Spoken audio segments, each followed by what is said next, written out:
할렐루야. 함께하면 행복한 대상교회 수요예배 오신 여러분들을 진심으로 축복합니다. 오늘 우리가 나눌 말씀의 제목은 부활의 신앙을 가지십시오입니다. 여러분, 오늘이 무슨 날인지 아십니까? 4월 5일 식목일입니다. 나무 심기를 통하여 국민의 나무 사랑 정신을 복돋고 산지의 자원화를 위해서 제정된 날입니다. 기후 변화로 인해서 나무의 소중함을 더욱 느끼고 있는 이 즈음에서 우리가 식목일의 역사에 대해서 잠시 살펴보도록 하겠습니다. 지금부터 약 1300년 전으로 거슬러 올라가야 합니다. 신라는 문무왕 10년 전부터 8년간의 당나라와 싸워서 문무왕 17년 서기 677년 2월 25일에 당나라 세력을 완전히 밀어내고 삼국 통일을 이룩하였습니다. 문무왕 17년 2월 25일 양력으로 4월 5일을 기념하여 나무를 심었던 것이 식목일의 유래라 할 수 있습니다. 이때 나무를 심었던 것은 적군의 침략을 막기 위해서였습니다. 고려 시대에서는 풍수 사상이 영향 아래 수도에 있는 개성, 송악산의 땅 기운을 보호하기 위해서 소나무를 심었다라는 기록이 있습니다. 우리나라에 소나무가 많은 이유가 이 때문이라고 합니다. 조선시대 이전까지 주로 바람을 피해 예방하거나 땅이 약한 곳에 나무를 심어서 보호해 주려는 비보조림을 통해서 숲을 만들었다고 합니다. 조선시대에는 경국대전이라는 법에 나무를 심고 가꾸는 조항을 넣어서 백성들이 나무 가꾸기를 의무적으로 관리하게 명령했다라고 합니다. 나무 심기를 강조한 이유는 바다 쪽에서 침입하는 외적에 물리치는 병선과 당시 국가 경영에 필요한 세금이었던 쌀과 곡물의 운반을 필요한 선박을 만들기 위해서 재료를 확보하고자 했던 것입니다. 이것은 제가 이야기하는 것은 아닙니다. 대한민국 정부 산림청에서 정식적으로 등록된 유래입니다. 그런데 제가 설교 시간에 갑자기 이것을 이야기하는 이유가 뭐냐고요? 우리가 무언가를 기념한다는 것이 얼마나 중요한가를 생각해 보기 위해서입니다. 저는 어려서부터 식목일이 참 싫었습니다. 왜 식목일을 기념해야 하는가라는 생각을 진짜 많이 했습니다. 나무를 왜 4월 5일에만 심어야 하는 거죠? 다른 날 심어도 되는 거잖아요. 그런데 왜 4월 5일 날 나무를 심으면서 학교를 쉬어야 하는 걸까요? 식목일이 2005년부터 공휴일에서 제외되어 버렸잖아요. 여러분들은 어떻게 생각할지 모르겠지만 저는 그때 진짜 좋았습니다.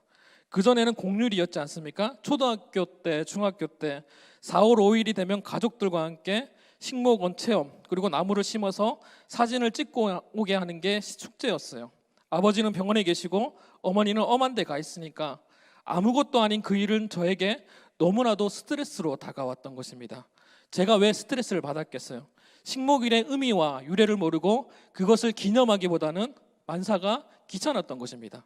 우리가 무엇을 기념한다라는 것은요, 나의 상황과 상관없이 그 일을 통해서 주는 유익이 무엇인가를 깊이 생각하고 나의 고난과 같은 이 일을 잠시 내려놓고 그 유익만을 생각하며 이겨내기 위해서 우리는 무언가를 기념합니다. 지금 와서 드는 생각인데요, 그때 어머니와 아버지께 면회를 가서 병원 앞에 나무를 심었으면 되는 일인데 그때는 왜 그런 생각을 하지 못했을까라는 생각이 들어요. 물론 지나간 일을 생각해서 뭐 하겠냐면은 우리가 무언가를 기념한다라는 것은 매우 중요합니다. 우리가 한번 잘 생각해 봤으면 좋겠습니다. 대통령이 순방을 떠날 때 우리가 대통령의 위치가 어디에 있느냐는 굉장히 중요합니다. 사실 뭐가 그렇게 중요할까라는 생각이 듭니다. 그런데 엄청난 이슈가 됩니다. 대통령이 조문을 갔을 때 공식 행사에 참석하느냐 마느냐는 매우 큰 이슈가 됩니다. 대통령이 순방길에 혼자 밥을 먹은 것이 저는 솔직하게 말해서 이게 무엇이 문제인가 싶은데도 그게 문제가 되고 이슈가 되는 것을 볼 수 있습니다. 삼성이라는 회사는 셀 수 없는 수많은 공장들이 있습니다. 그런데 공장 하나가 더 생긴다고 해서 삼성에게 더 큰 변화가 있을까요? 그런데 완공식을 진행합니다.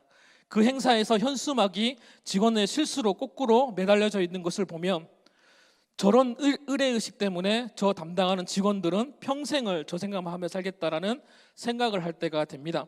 얼마나 스트레스를 받고 평생을 생각하며 살겠냐라는 생각이 듭니다. 저는 개인적으로 저런 의례의식이 참 없었으면 좋겠다라는 생각을 할 때가 있었습니다.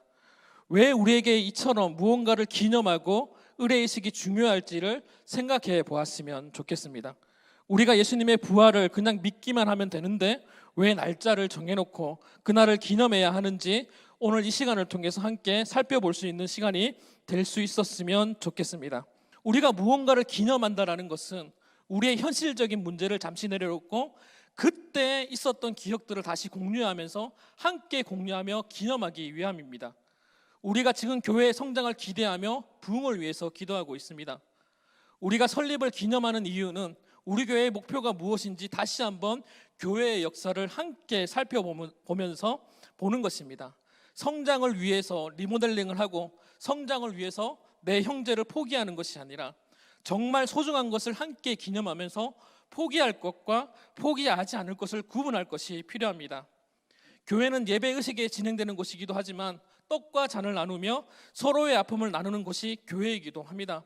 화려하지 않아도 정결하게 살고 가진 것이 적어도 서로에게 힘이 되어주는 삶, 눈물날이 많지만 서로를 위해서 기도하고 서로의 억울함을 들어주고 함께 울고 함께 참아내는 예수 그리스도를 기념하고 떡을 떼고 잔을 나누며 서로의 아픔을 공유하는 곳이 교회잖아요. 예수 그리스도를 생각하는 그곳이 교회 아닙니까? 교회의 시작은 예수 그리스도의 부활을 통해 이루어졌습니다. 그렇다면 부활이 우리에게 주는 유익이 무엇일지를 고민해 보아야 합니다. 오늘 본문을 보면 예수 그리스도의 부활, 죽은 자들 가운데 잠들 자들 가운데 첫 열매가 되었다라고 기록하고 있습니다. 예수님은 살아생전에 자기의 죽으심과 부활에 대해서 분명하게 말씀하셨고 구약의 이사야서와 미가서, 시편서에서도 예언되었지만 많은 사람들은 예수님의 부활에 대해서 믿지 않았습니다. 그러나 성경은 예수님의 부활을 분명하게 예언하였고 수많은 역사의 증인들이 이를 뒷받침합니다. 1세기 문헌에 따르면 어느 시점에서 기독교 인구가 기하급수적으로 늘어난 것을 바라보게 됩니다. 그것을 추정해 보면 예수님의 부활 사건 이후에요. 오순절 성령의 역사가 일어난 것이 직접적인 원인이라고 할 수 있겠지만 그곳에 사람들이 모인 1차적인 이유가 무엇인지에 대해서 우리가 살펴봐야 됩니다. 예수님의 부활 소식을 들은 사람들이 그 오순절 다락방에 모였기 때문에 오순절 다락방에 성령의 역사가 일어날 수 있었던 것입니다. 여러분, 이것은 기독교 문헌에서 나온 이야기가 아니라 팔레스타인의 일반 문헌 자료에서 기록된 것이라고 이야기합니다. 우리는 확실한 부활의 신앙을 가질 때 현실을 넘어서 내세에 대한 소망을 가지고 담대한 진리 가운데 살아갈 수 있습니다. 그뿐만 아니라 지금도 살아 역사하시는 예수님의 능력을 힘입어 우리도 예수님의 부활의 증인으로서 빛과 소금의 역할을 감당해야 될 줄 믿습니다. 우리 1번 문제 한번 읽어볼까요? 1번 문제입니다. 시작.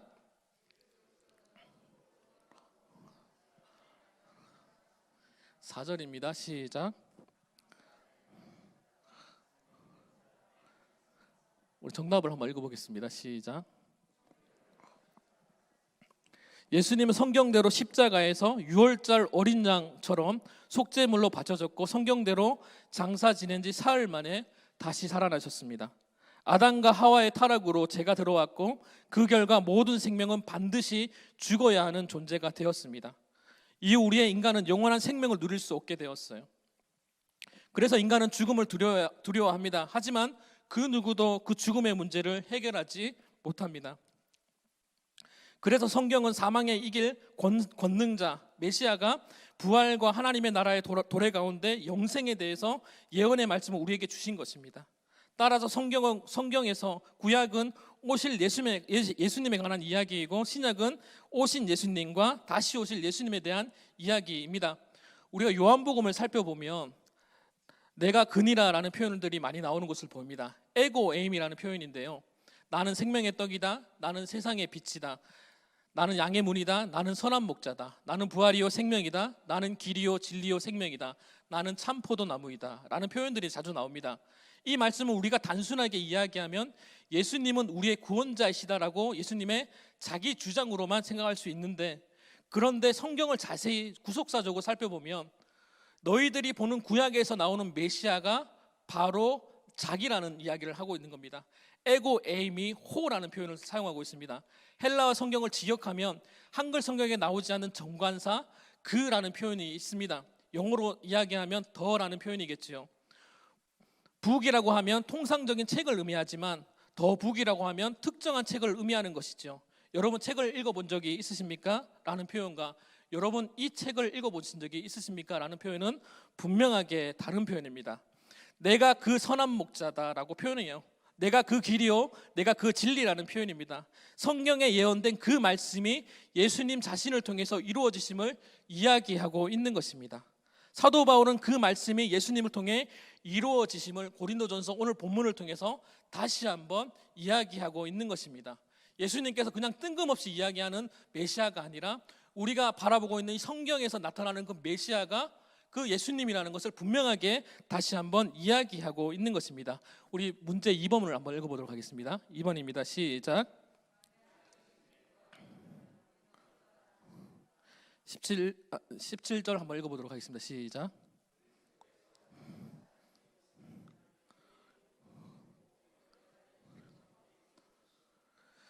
죽은 자의 다시 살아남이 없다면 예수님의 부활이 없을 것이고 예수님의 부활이 없다면 우리가 전하는 복음이 거짓이요 이에 대한 우리의 믿음도 거짓이 될 것입니다. 또한 주님을 믿는 우리의 믿음이 지금 현세 유익에만 치우친다면 우리는 여전히 죄의 결과의 사망의 문제에 영영 해결되지 못할 뿐더러 언약 밖에 있는 사람들로부터 기만을 당하게 될 것입니다. 로마서 6장 23절의 말씀에 보면 죄의 싹은 사망이요 하나님의 은사는 그리스도 예수 우리 주 안에서 있는 영생이니라 라고 기록되어 있습니다. 예수님이 십자가에 매달려 있을 때 사람들이 조롱하지요. 십자가에서 내려오라 너 스스로를 구원하라고 말하면서 조롱과 멸시를 당하셨습니다. 그렇게 예수님을 철저하게 인간의 조롱을 당하시고 멸시를 당하신 것입니다. 여기서 부활이 없었더라면 복음 자체가 성립되지 않는 것입니다. 그들에게 철저하게 무시받고 부활도 하지 못한다면 여전히 그들을 믿는 사람이 아무도 없었을 것입니다. 오순절 마가의 다락방에 누가 예수님을 나와 경배를 드렸겠어요? 예수님의 부활이 성경에서 주장하는 기적이 아니라 역사적 사실이라는 것입니다. 이것은 기독교 문헌에 나오는 팔레스타인의 일반 문헌의 자료에 기록되어 있어요. 어떠한 시점에서 기독교 인구가 통계학적으로 바라봤을 때 기하급수적으로 설명이 안 될 만큼 기하급수적으로 늘었다는 시기가 있었습니다. 적어도 우리는 그 통계를 안 보더라도 이 성령이 우리 안에 내주하셔서 예수 그리스도의 부활을 믿어진다면 우리는 하나님의 사람입니다. 우리가 예수 그리스도의 부활하심을 기념해야 하는 이유는 우리의 죽음에 대한 근본적인 생각들을 예수님을 통해서 다시 한번 생각할 때 우리가 살아갈 방향이 무엇인지 방법을 알게 해주기 때문입니다. 요즘 아이들을 생각해 보면요, 저희 학생부 아이들을 생각해 보면 굉장히 이기적입니다. 말이 안 통하고 교회에 오는 것, 노는 것만을 좋아하고 신앙이 있는 이야기를 하면 성경 공부를 하자고 하면 교회를 안 와버려요. 그냥 객입니다. 그러다 놀러 가자고 하면 바로 맨 앞에 약속 시간보다 30분 전에 와가지고 빨리 가자라고 이야기합니다. 그런 아이들을 보면 때로는 약이 막 오를 때가 있는 것 같아요. 그러나 우리가 그들을 포기할 수 없는 것은 예수 그리스도의 우리를 위하여 죽으신 하나님의 사랑을 알기 때문입니다. 우리를 위해 죽으신 하나님의 사랑을 알기 때문에 그들을 포기할 수 없는 것입니다. 예수님께서 자신의 부활을 말씀하신 것이 얘들아 잘 봐라, 내가 하나님의 아들로서 너희들이 해결하지 못하는 사망 권세를 무쓰고 이겨냈다, 이것을 기념하라고 하면서 부활을 기념하라고 이야기했다면, 기념하라고 말씀하셨을까요? 정말 하나님의 권능을 보여주고 싶었더라면 그가 십자가를 향해 달려가는 것이 아니라 세상의 권력을 쳐부수고 로마를 때려잡고 세상에 하나님을 대항하는 모든 악의 세력들을 멸하였겠지요.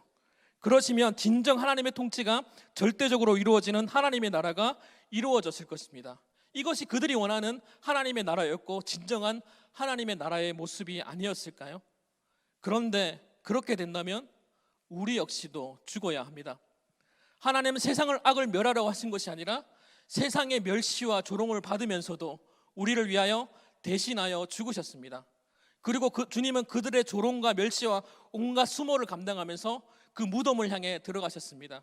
그리고 나서 그 잿가를 깨어부시고 부활하셔서 우리를 살리신 거예요.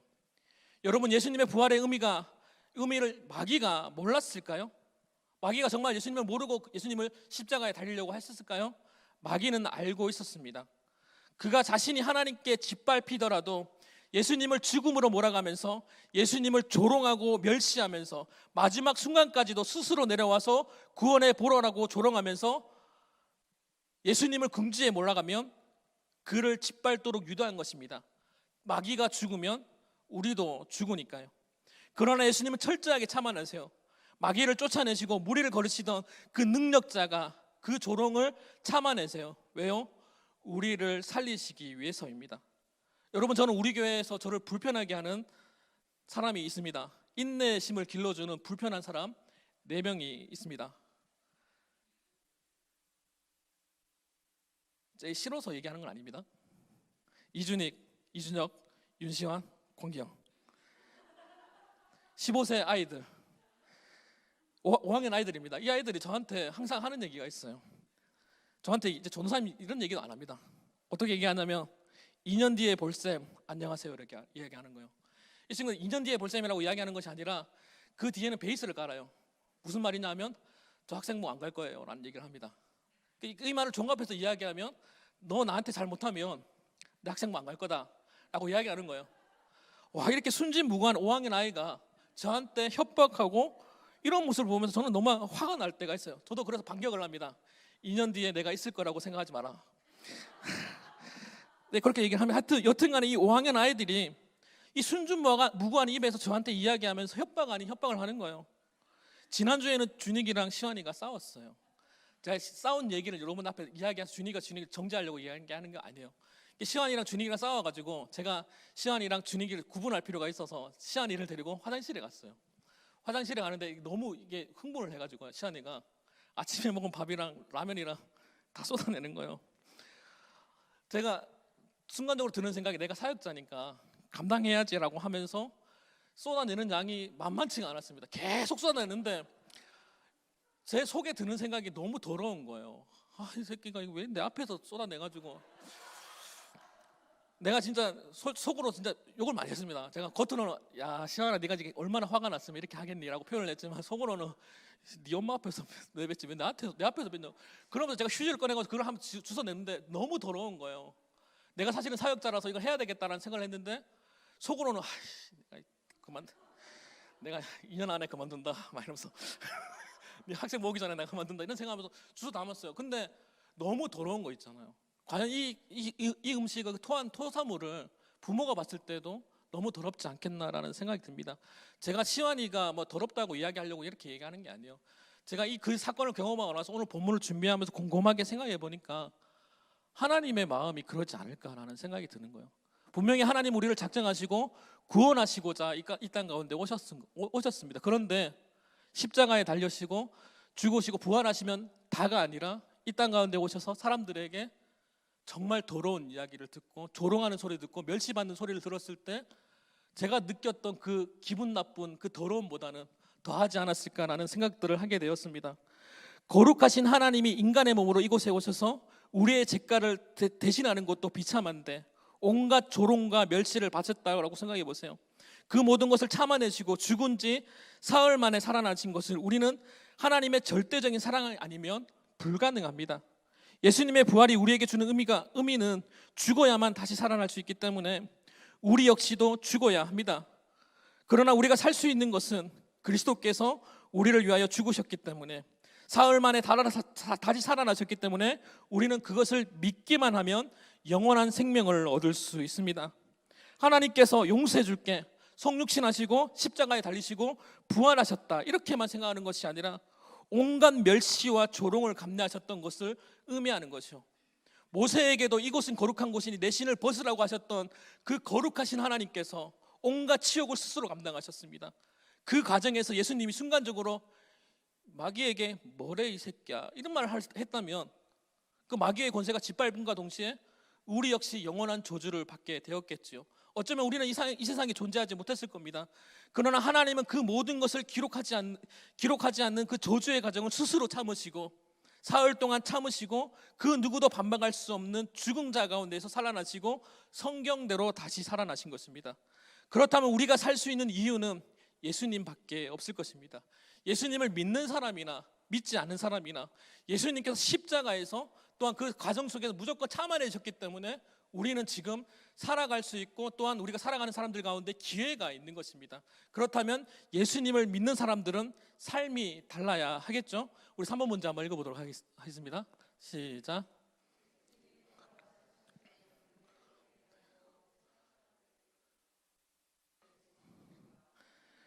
성령님이 우리에게 임하시면 부활하신 예수님을 만나면 성령님께서 우리 가운데 역사하신다고 했지 않습니까?